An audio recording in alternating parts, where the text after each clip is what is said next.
Good morning, everybody. It is Monday. It's March the 31st. Tomorrow is April the 1st.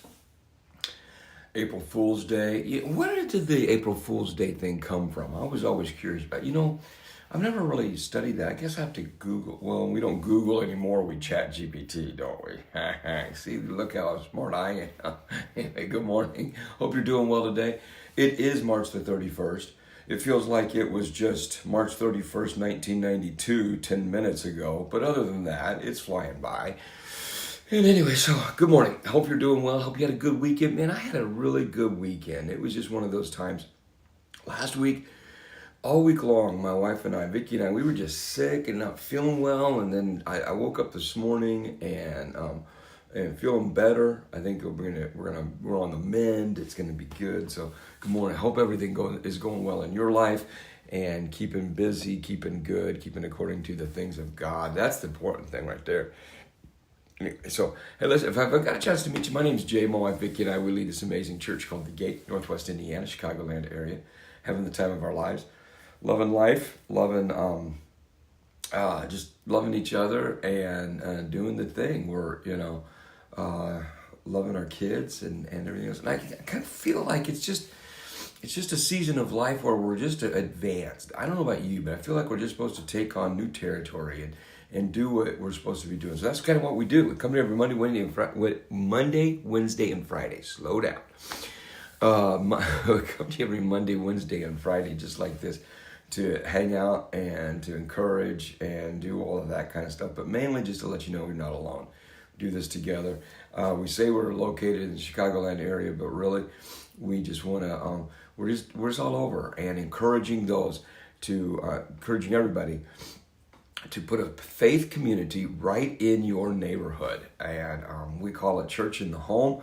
We call them Gate Hubs. We're just all over, and that's what we do. And we invite you to come in and join us, just like this. All right. Well, hey, my thought for today was this. I was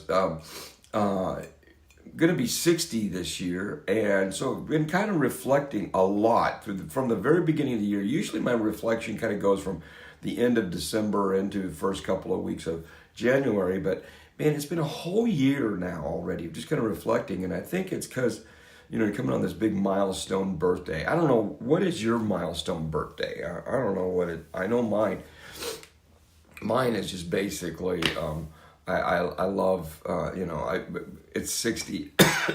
When I turned 40, big deal, kind of stuff, now 60. But I've been kind of reflecting on a lot of different things, and a lot of it I've been reflecting on,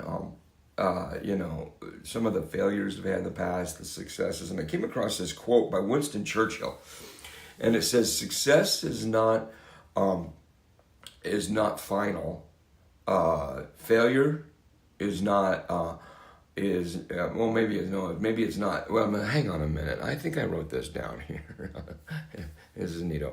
I'm all up in it. Yeah, success is not final, and failure is not fatal. It is courage to continue that counts." And I loved that because, I like it for two reasons. One, I like it because it gives me hope that when I do blow it, when I do get crazy and everything else, that that it's good. All's good in the hood type of thing. I will get up and I will get going and I'll go on. And it's that passage of scripture in Corinthians, I think it is. Paul writes there that there is no temptation that has befallen a man which he has not made a way of escape for. In other words, if you've fallen into some kind of temptation, whatever the case is, he's come out and he's going to do it. He's going to make it right. And then the other one is all things work together for good to them that trust and acknowledge the Lord. In other words, we can really blow it and make a mistake and everything else, but we can pick ourselves back up, or we can ask God, save me. It's Peter walking on the water, getting freaked out by the waves, falling in, gonna drown, and Jesus just picks him up and says, here. Sometimes we fall and we can't get out ourselves. It's that.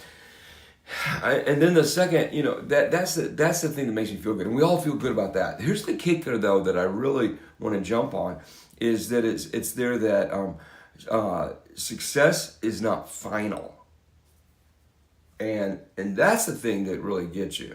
Because good morning, Scott Pitts. Bless you. I hope you're doing well today. Because here's the thing, and I believe this. I believe that this is hugely important, and that is when we get to the corner office, or we graduate. We always call it commencement and graduation and all of this kind of stuff. At the end, it's coming up right now. We're going to be seeing hundreds, if not thousands and thousands of people graduating with their diplomas, with their graduating a high school and college and grad school and getting their doctorates and all this kind of stuff. And we see all of that. The problem is a lot of times we think when that happens, we've arrived. Or we get the corner office, we get the promotion, or we start the business and everything's going good and we make our first million or whatever and we've arrived. And we go on and on and on with that. Well, the reality comes down to is that just because you've been successful in one moment does not mean that you're going to be successful the next. Just because it's going good today does not mean it's going to happen the next. Good morning, Rhonda. Blessings on you. Thanks for being here today. And so the point that I have onto that is that just because everything's good, the Bible is very clear on that one too. It says here that, we talk about that we only have today because we have no idea what's going to happen tomorrow. And in a lot of ways, it's we don't know if we're going to be here tomorrow, so we make today count. We don't know what's going to happen tomorrow, that kind of stuff. But in the reality, we don't know if we're going to stay successful the whole time unless you do one thing, and that is continually have courage to take the next step. If you've lost everything, if you've blown it, if life is just throwing you a lemon, whatever the case is, your fault, life's fault, everybody else's fault, it doesn't matter. The blame game does not belong in your vocabulary. It's just you've fallen. Then we get back up and we go after it, and that's just the case of it. But if you're successful, you still got to wake up tomorrow and work as hard as you did yesterday or the day before to beat that success. In other words, it's the courage to continue. It's the courage to be willing to lose everything, or the courage to get up after you've lost everything. It's before and after thing. It's not, the middle is not the point. The middle is just what you keep doing in whatever state you're in. It's Paul when he says there, I know what it is to have plenty. I know what it is to be successful. I know what it is to have everybody calling out my name. I know what it is to do that. And I know what it is to have nothing. I know what it is when I'm homeless. I know what it is when I've blown it. I know what it is when all of this. But nevertheless, all of that is for naught. I know what it is to have those things. But one thing I know for sure, that I have the courage, that he gives me strength in all things. I can go the next day. I can get up and do it the next day. It's the Philippians 4:13. I can do all things through Christ who strengthens me.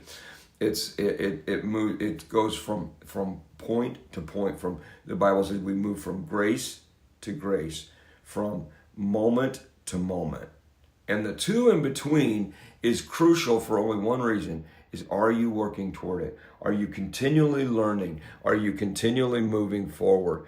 Are you trusting? Everything was attached to a cord, attached to a parent, attached to whatever, and we moved on. And I've seen all kinds of things change, amazing amounts change. My grandparents saw things change like crazy. My grandparents, all the way through, born in the 1910, the 1912, all the way through, and saw all of everything that I'm telling you about. They saw all of that and more. It changes, it shifts, it goes crazy. And so are you willing to embrace the shift? Are you willing to embrace the failure, embrace the success, embrace the courage, and realize that there are times where you're going to have to set new goals because the goals that you've either achieved or you shot for, the target's moved, and you need to move. You need to shift as well. That's the kicker. That is the kicker right there, is that you would do that. And so then it's Joshua 1:9 that says, be courageous, be courage. Have I not commanded you, be courageous. Walk in that. I will be with you. I will never leave you. I will never forsake you in all of these things. The only one thing that's constant in life, guys, is Jesus Christ. Heaven and earth will pass away. and so that you can continue to get this kind of stuff. And if you ever need anything, just reach out. We're here. And don't forget, make today count, because you're better than yesterday, but not near as good as tomorrow. All right? Have a great day.